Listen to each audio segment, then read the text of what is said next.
Welcome back. This is the second lesson in Unit 3, The Long Arc of History. And today, we'll be covering George Creel, the practitioner and architect of the first widespread propaganda campaign in the United States. In 1920, he wrote How We Advertised America, a tell-all about the workings and trials of the Committee on Public Information, America's propaganda department in World War I.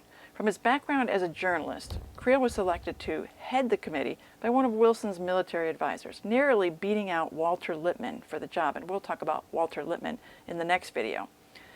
If advertising a war seems like a tasteless description of the means to justify engaging in battle, you've just experienced your first introduction to Creel. Creel, not given to modesty, announced in his first subtitle, and you can't really read it up here, but he said that this was the first telling of the amazing story of the Committee on Public Information that carried the gospel of Americanism to every corner of the globe. Okay, get an idea for him? All right. So, first and foremost, Creel's mission was to sell, literally sell the war effort, and he made no bones about it.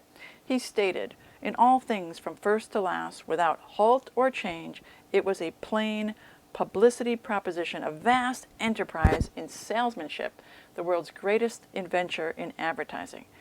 Stunning words when you think about it. Maybe it would be more appropriate to have changed the word salesmanship to statesmanship? I'm just saying. I mean, shouldn't there be good reasons for going to war? Here we see Creel really embodying Le Bon's philosophy to avoid facts and debate and use other methods like marketing and advertising to sway public opinion. In a very short time, selling a war was a preferred method for galvanizing opinion.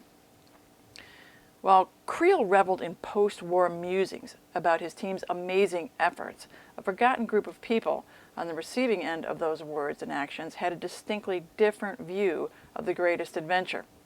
These were people who had fought overseas. These were the people that had loved ones back home who sacrificed time, money, and labor to support the effort. Here's Creel again. We were fighting for ideas and ideals, and somebody who realized that and knew it had to say it and keep on saying it until it was believed. That was part of the function of the Committee on Public Information. By God, we're going to say it, and we're going to keep on saying it again and again until somebody/everybody believes what we've said. He was going to get those idea and ideals out to the world. This gospel of Americanism, what we were fighting for, and why it was that America was compelled to take up arms. Creel was on fire. This guy had a gospel. It was almost like a religious fervor. A congressman confronted Creel in a congressional hearing about the need to appropriate large sums of money to the CPI effort by asking, "Don't you think when America sees her boys boarding the boats heading off to fight in another land, they're going to get behind it?"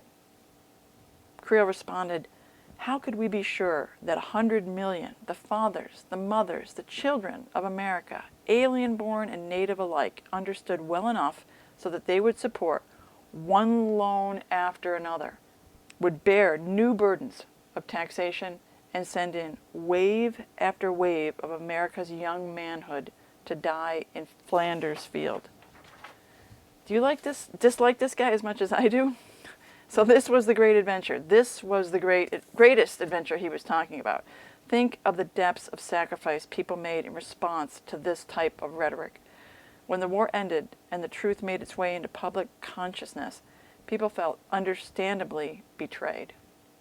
So, how did they plan to persuade the masses to make these great, lofty sacrifices? Well, we were going to have to market the hell out of this thing, and market they did. Creel boasted, there was no part of the great war machinery that we did not touch, no medium of appeal that we did not employ. The printed word, the spoken word, the motion picture, the telegraph, the cable, the wireless, the post, the signboard. All these were used in our campaign to make our own people and other peoples understand the causes that compelled America to take up arms. In addition, he organized thousands of men to be 4 Minutemen. They had 10,000 speakers across the United States, and they had about 300 super speakers who gave prepared lectures using the talking points given by the Creel Committee. Some of these speakers would rise during intermission at movies and would give a 4-minute speech. These speakers were drafted from influential and respected members of the community. Speeches were portrayed as if it was a spontaneous, heartfelt appeal they just felt led to share. Meanwhile, it was a canned speech straight from Washington. They even had junior Minutemen in high school that did similar speeches. The CPI was borrowing local authority to reinforce their top-down message. This is straight from Le Bon's playbook of using authority. Now, the total cost of all this propaganda, almost $5 million. That's not even counting the thousands of dollars more in volunteer labor contributed by citizens nationwide. The total would have been astronomical for the age. The entire campaign was unprecedented. The amount of money, the coordination, the extent of media channels, all in an effort to sell the war and the gospel of Americanism. Well, let's take a closer look at this phrase, gospel of Americanism. In Creel's view, Americans were being misunderstood overseas because they were behind the times and lacked a foreign press bureau. He stated, naturally enough, we were looked upon as a race of dollar-mad materialists, a land of cruel monopolies. Our real rulers, the corporations, and our democracy a fake. That's kind of surprising, isn't it? Do you remember reading about America's bad reputation in any of your social studies textbooks? I don't. So interestingly, according to Creel, this is why we needed to spread the gospel of Americanism, our righteousness, our ideals to the four corners of the earth. America needed an image makeover. And remember the phrase, making the world safe for democracy? That was the model for World War I. Of course, that's quite vague. What does it really mean? Remember Le Bon's advice to use vague phrases and images? Right now, we're seeing a lot of Le Bon's playbook being used. In addition, there was real local opposition to the war that Creel's marketing campaign was tasked with overcoming. Listen to a poem called Red Feast, written by a critic of the war. Tear up the earth with strife, and give unto a war that is not yours. Serve unto death the men you served in life, so that their wide dominions may not yield. Stand for the flag, the lie that still allures. Lay down your life for land you do not own, and spill each other's guts upon the field, your gory tithe of mangled flesh and bone. But whether in the fray to fall or kill, you must not pause to question why nor where. You see the tiny crosses on the hill? It took all those to make a millionaire. That's the kind of thing that was circulating in opposition to the war. When you take that poem together with Creel's assessment of America's reputation overseas, then you can start to see why America's reputation needed the substantial rehab.